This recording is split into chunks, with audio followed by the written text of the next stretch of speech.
बहुत बहुत स्वागत है आप सभी का आज के इस वीडियो में। आपका जो दूसरा पार्ट है इतिहास का, ठीक है, उससे यही प्रश्न आया था 2023 में। दीर्घ प्रश्न है और ये बहुत ज्यादा महत्वपूर्ण हो जाता है क्योंकि और भी कई साल में ये पूछा जा चुका है। इस वीडियो को देखने के बाद आप ऑब्जेक्टिव भी यहाँ से जो बनता है वो उसमें आप सही कर सकते हैं। साथ ही साथ लघु उत्तरीय प्रश्न जो रिलेटेड है वो भी आप बना दीजिएगा और सब कुछ इतना आसान है कि आपको सब कुछ समझ में आ जाएगा। तो ध्यान से वीडियो को अंत तक देखते रहिए। अब चलिए शुरू करते हैं। रूसी क्रांति के प्रभाव की विवेचना करें। विवेचना करें मतलब उसके बारे में लिखिए। विवेचना किस तरह से करते हैं, इस प्रश्न के उत्तर को देखिएगा तो आपके सबकॉन्शियस माइंड में बैठ जाएगा कि इस तरह से विवेचना करते हैं। जनरली ज्यादा अंतर नहीं होता है दीर्घ उत्तरीय प्रश्न में, मतलब उसके बारे में आपको लिख देना है और किस तरीके से ये जो तरीका है बेहतरीन है। देखिए, पहले आपको लिख देना है उसके बारे में।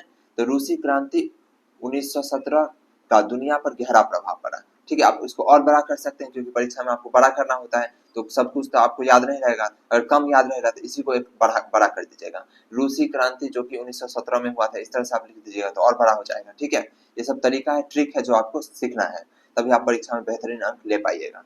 तो देखिए, रूसी क्रांति 1917 का दुनिया पर गहरा प्रभाव पड़ा। ठीक है, अब कोई भी प्रश्न में इस तरह से शुरू कर सकते हैं क्योंकि कोई भी ऐतिहासिक घटना का गहरा प्रभाव ही पड़ेगा। ठीक है, जब प्रभाव के बारे में पूछा गया होता कुछ तरीका होता है जिसको आप अपना लीजिएगा तो कोई भी दीर्घोत्तरीय प्रश्न रहे आप उसमें लिख दीजिएगा। भले उसके बारे में आपको कम बात भी पता है तो भी आप बुझौल बुझा के अब उसको पूरा कर सकते हैं अगर आप कमजोर छात्र हैं तो देखिए आप इसको कैसे करेंगे। रूसी क्रांति 1917 का दुनिया पर गहरा प्रभाव पड़ा और इसके कई महत्वपूर्ण पहलू थे। ठीक है, ये ऐसा बात है जो हर चीज के लिए लागू हो जाएगा। कोई भी चीज पूछे आपसे इतिहास में, इसके प्रभाव को निम्नलिखित बिंदुओं पर विभाजित किया जा सकता है। अब आपको टू द पॉइंट याद रखना पड़ेगा। यहाँ तो कुछ भी कोई भी प्रश्न है तो इतना आप लिख सकते हैं उसके बारे में क्योंकि सब पे ये लागू हो जाएगा। लेकिन अब क्या है, रूस के बारे में है तो ये कैसे होगा, चलिए इसको देखिए। इसको थोड़ा सा आपको याद रखना पड़ेगा। तो देखिए, राजनीतिक प्रभाव क्या बना। तो रूसी क्रांति के बाद सोवियत संघ की स्थापना हुई जो दुनिया की पहली समाजवादी राज्य बना। आपको पता है सोवियत संघ क्या है, समाजवादी अर्थव्यवस्था, जबकि अमेरिका क्या था, पूंजीवादी। इस क्रांति ने साम्राज्यवादी व्यवस्था के पतन की शुरुआत की। साम्राज्यवादी व्यवस्था यानी दूसरे देश को उपनिवेश बनाना, उसके पतन की शुरुआत की और दुनिया भर में समाजवादी और साम्यवादी आंदोलन को प्रेरित किया क्योंकि रूस ही इसका प्रवर्तक था, समाजवाद साम्यवाद का। ठीक है, और अमेरिका किसका था, पूंजीवाद का। तो ये राजनीतिक प्रभाव पहला हो गया। आप स्क्रीनशॉट ले सकते हैं और बाद में भी अंत में भी मैं दिखा दूंगा, तो स्क्रीनशॉट के लिए आपको टेंशन नहीं लेना है, नोटबुक में आप बाद में लिख लीजिएगा। ठीक है, नहीं तो अभी आप वीडियो रोक करके लिख सकते हैं। चलिए, तो अब सामाजिक प्रभाव देखिए, समाज पे क्या प्रभाव पड़ा। राजनीतिक प्रभाव में क्या था, राजनीतिक प्रभाव में ये था कि रूस क्या था, एक समाजवादी देश बना जो और साम्राज्यवाद का अंत हो गया। मोटा मोटा बात यही था। रूस क्या है, साम्यवादी या समाजवादी अर्थव्यवस्था या समाजवादी देश का उदाहरण है। ये बात आपको पॉइंट याद रखना है और इसको बड़ा करके लिखना है, नहीं तो आप थोड़ा दो साल बाद पढ़िएगा तो आपको याद हो जाएगा। ठीक है, अगला सामाजिक प्रभाव, समाज के पे क्या प्रभाव पड़ा रूस की क्रांति का। तो देखो, श्रमिक और किसानों को सत्ता में भागीदारी मिली। ठीक है, पहले क्या था, श्रमिक और किसान का स्थिति बहुत खराब था जिससे समानता और अधिकारों की दिशा में महत्वपूर्ण बदलाव आया। एकदम सही बात है, समानता मिला। पहले क्या था आपको पता होगा, चैप्टर पढ़े होंगे तो। ठीक है, महिलाओं की स्थिति में सुधार हुआ, बिल्कुल हुआ, और उन्हें शिक्षा, रोजगार और राजनीति में भागीदारी के अवसर दिए गए। ये सब सकारात्मक प्रभाव हुआ। ठीक है, तो इस तरह से सामाजिक प्रभाव हुआ एक पहला पॉइंट। ठीक है, अब वैश्विक प्रभाव अगला पॉइंट है, यानी विश्व के ऊपर क्या प्रभाव पड़ा ये भी आपको बताना है। तो कुल मिला के क्वेश्चन में बोला गया कि प्रवाह जो भी प्रभाव हुआ उसकी विवेचना करना है। तो पहला राजनीतिक प्रभाव हुआ, सामाजिक प्रभाव हुआ, वैश्विक प्रभाव क्या हुआ उसको भी देखेंगे। चलिए, वैश्विक प्रभाव यानी विश्व के ऊपर क्या प्रभाव पड़ा ये देखिए।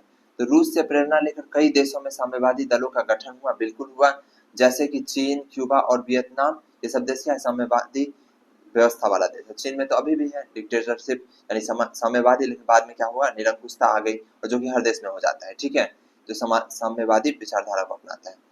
क्यूबा, वियतनाम, विश्व राजनीति में ध्रुवीकरण हुआ जिससे एक ओर समाजवादी और साम्यवादी देश तो दूसरी ओर पूंजीवादी पश्चिमी देश। समाजवादी और साम्यवादी में ज्यादा फर्क नहीं होता है। ठीक है, थोड़ा सा अंतर होता है जो कि मैं बता चुका हूँ पिछले वीडियो में, और जो इस तरह का लघु उत्तरीय प्रश्न बनता है उसमें। लेकिन कुल मिला के बात एकदम ज्यादा 90% ये दोनों एक जैसा ही होता है, इसलिए और करके लिख दीजिए आप। ठीक है, और दूसरी ओर पूंजीवादी, तो अमेरिका और बाकी देश क्या है, पूंजीवादी देश, जबकि चीन क्या है या फिर रूस क्या था, ये सब समाजवादी देश था, अभी भी है।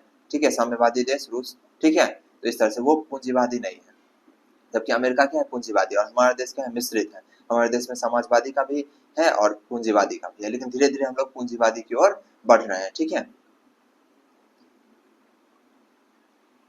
चलिए अब अंत में आपको निष्कर्ष लिखना है। रूसी क्रांति ने विश्व के इतिहास का रुख बदल दिया। इसके सकारात्मक और नकारात्मक दोनों प्रभाव हुए।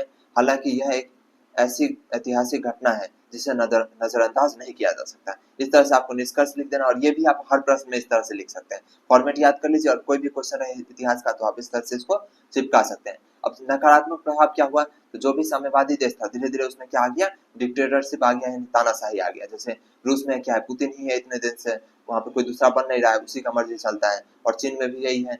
तो जिस साम्यवादी को अपनाया उसमें क्या हो गया, बाद में निरंकुशता आ गई और जनता का तो वही हाल रह गया।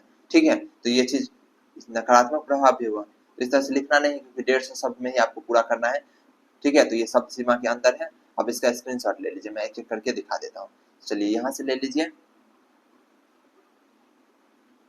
चलिए ले लीजिए इसका,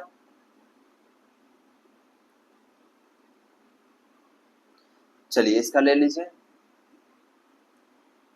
और इसका ले लीजिए।